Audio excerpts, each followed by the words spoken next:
What is up, my ducks and drakes? Welcome to the Crowded Lake.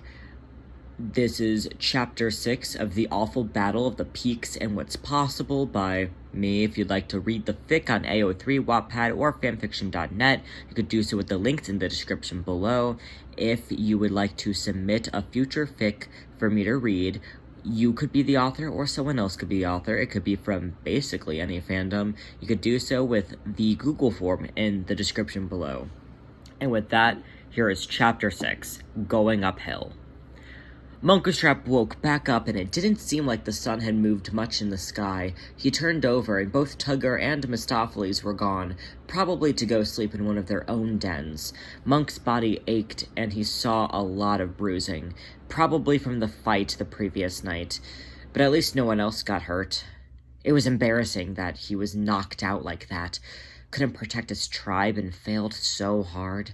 He didn't leave a scratch on my cavity, letting him run home free.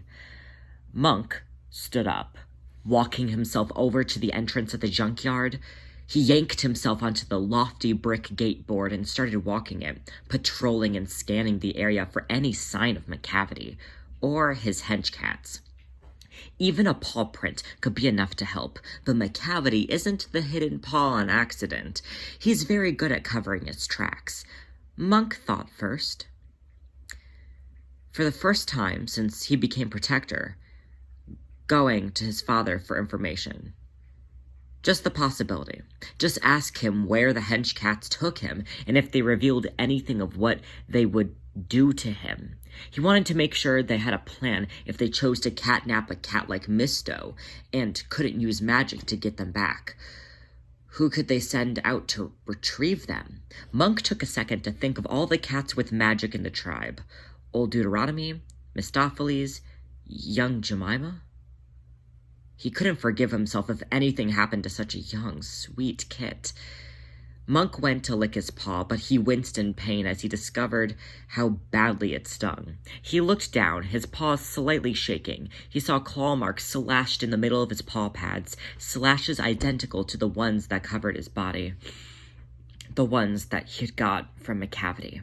Munkustrap now noticed the aching that came from his hind paws. He was trained to stand on his hind legs. It helped him in his job, but that put extra pressure on them that he didn't exactly like.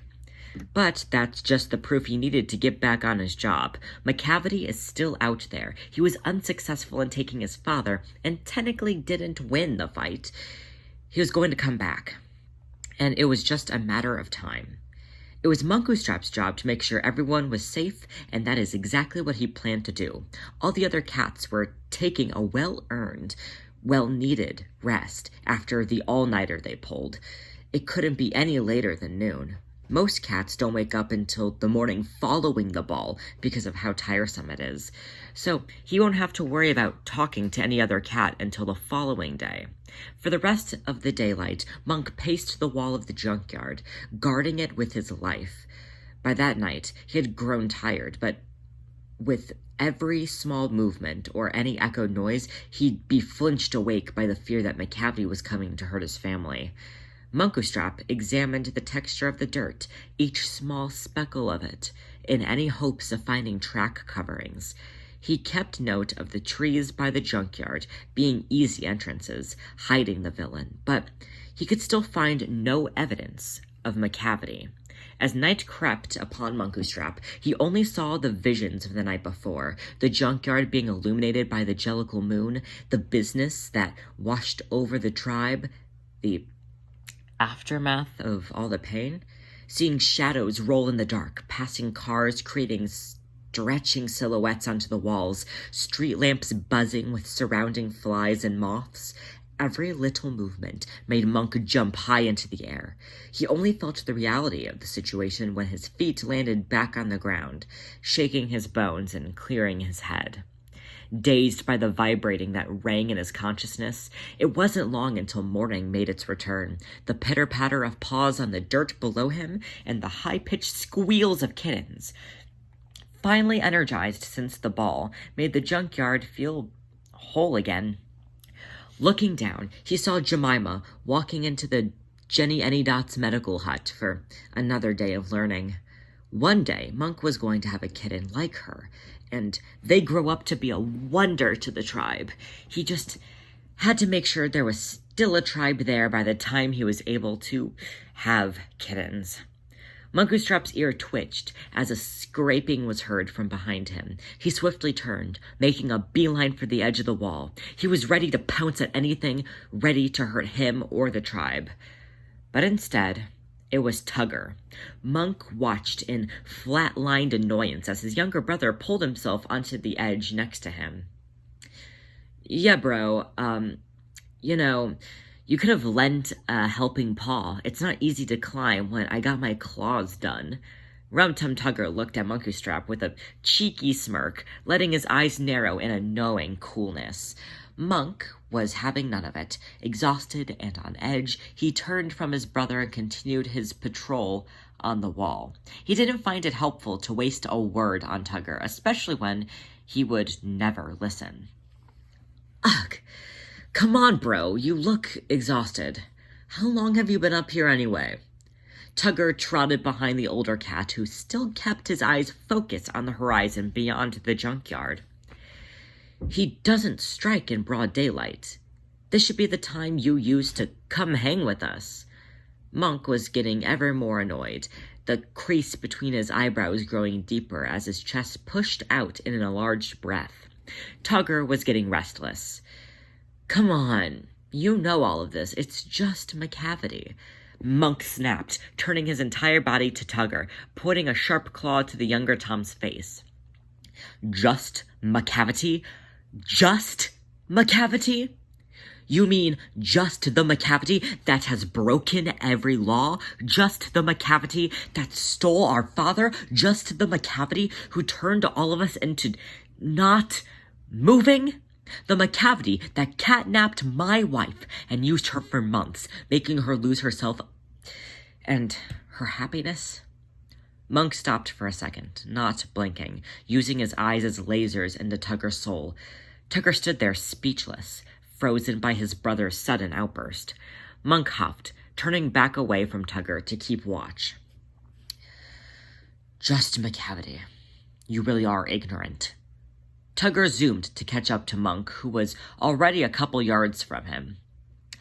I didn't mean it like that. McCavity has habits and likes things to be perfect. He just attacked. Old Dude went back to his human's village. He has nothing to gain from us.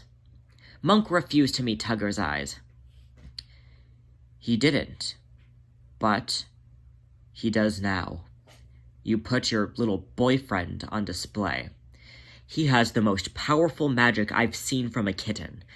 Now that father is growing weary, young Mistopheles will be his next target. Tugger tightened. He didn't think much of it. He was just proud of his boyfriend. Is there really a bullseye in his back? But instead of saying anything of value, Tugger adds in, he's not a cat.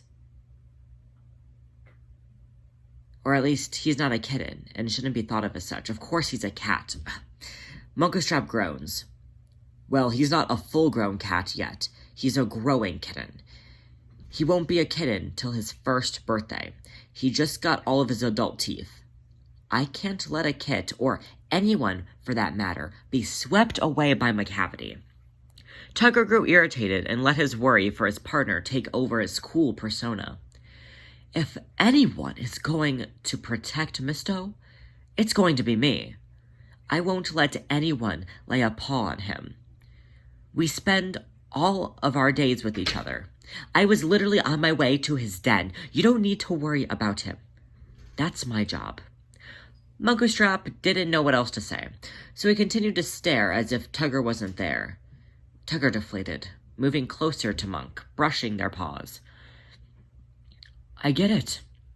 I get you want to protect us, and that's your job, but you don't need to push yourself like this. When's the last time you slept?